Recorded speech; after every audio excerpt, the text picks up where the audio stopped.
एक गोवर्धन बाबा का गीत आप लोग को अच्छा लगे और भैया दूज का भी ये गाना है, तो लाइक शेयर और सब्सक्राइब कीजिएगा।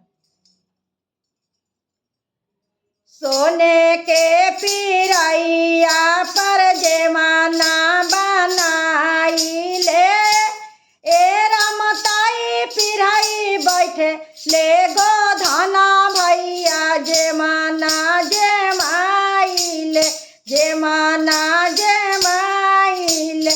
सोने के पिरैया पर जमाना बनाइले, ए रमताई पिरई बैठे ले अपना भैया जमाना जमाइले, जमाना जमाइले।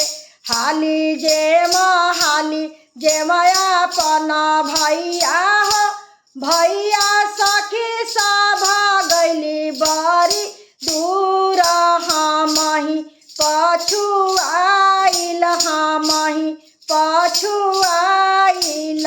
चुप होख खोरलीचा बहिनी हो, चुप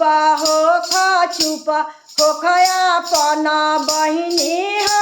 बहिनी आशिक से घोड़ा दौड़ाई सखी के दिला माई, सखी के दिला माई भी।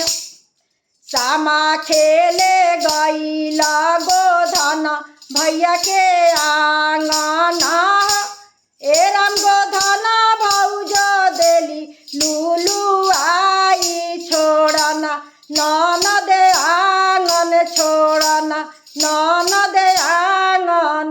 सामा खेले गई लाया अपना भैया के आंगना, ए राम अपन भौज देली लूलू आई छोड़ना, ननद आंगन छोड़ना, ननद का तू भौजो देलू लूलू आई नु हो।